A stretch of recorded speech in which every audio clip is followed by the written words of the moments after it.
Minnesota-based dentist Walter Palmer is at the center of an international firestorm after officials in Zimbabwe accused him of killing Cecil, one of the most famous lions in Africa, earlier this month.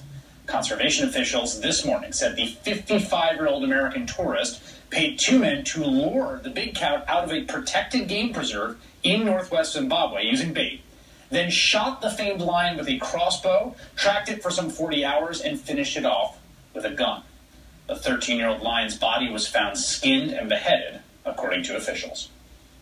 The proper market value for this lion, which is a big treasure, would be around 100,000 US dollars.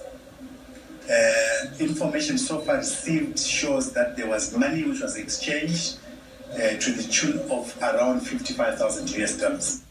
Walter Palmer, the man who officials identified as Cecil's killer, is an avid big game hunter who's posed with his kills before. In 2008, he paid a fine and pled guilty to lying to a federal agent in connection with the killing of a black bear. In a statement to NBC News today, he said he has not been contacted by any authorities and would cooperate with any investigation, saying, quote, "I hired several professional guides and they secured all proper permits. To my knowledge, everything about this trip was legal and properly handled and conducted. I had no idea the lion I took was a known local favorite."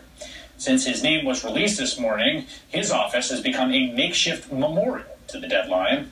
Meanwhile, the hashtag Cecil Lion continues to trend on Twitter. The Yelp page for his office, River Bluff Dental, has been overrun with negative comments. He's removed his personal Facebook page after it was flooded with comments like this one, wishing his children get all the bad things life has to offer and that he get cancer.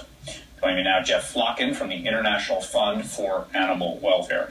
Jeff, what do you make of this story? My first thought when I heard this was, I did not even know this was a thing that people did. You're right. Actually, most people are surprised when they find out that Americans can legally go and kill an African lion. The verdict's still out on this particular case, whether this was done legally or not legally, but that begs the bigger question. If, in fact, lions are threatened with endangered, which they are, there's been a 60% decline in the species in the last 30 years, it's in trouble. It needs help.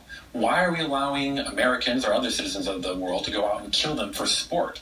It doesn't make economic sense, it doesn't make biological sense, and it certainly doesn't make ethical sense. Well, so there's two issues here, right? So there's the fact that there is an industry of big game hunting in which people can legally go off into Africa, and to the subcontinent particularly, sub-Saharan Africa, and to essentially hunt big game in a legal fashion for tens of thousands of dollars, right?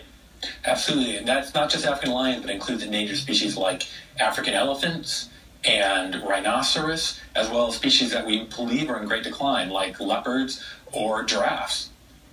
Now, so that is the legal part of this. This appears to be something shadier, right? Or at least the allegation from the officials here is that actually this lion was both in a preserve and also was collared. Is that correct? What's the significance of the lion having had a collar? The animal was being studied and had been part of a long-term study and become something of a local celebrity in the national park where it was. Now, one significance of that is that it brings in revenue to local people when tourists come wanting to see that lion. By killing it for this one-time safari, taking it out of the park, in fact, that value now is lost for the long term for people who were benefiting from that animal being there.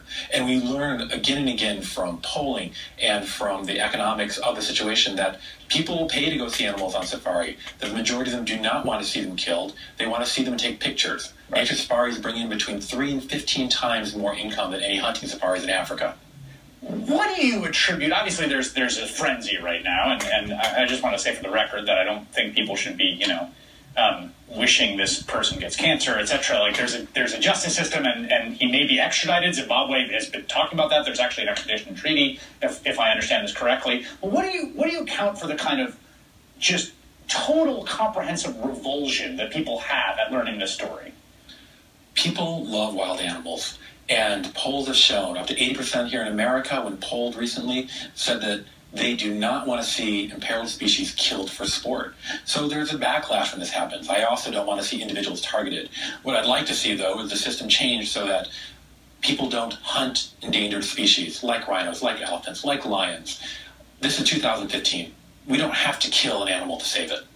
All right, Jeff Flocken, thanks for joining me. Really appreciate it.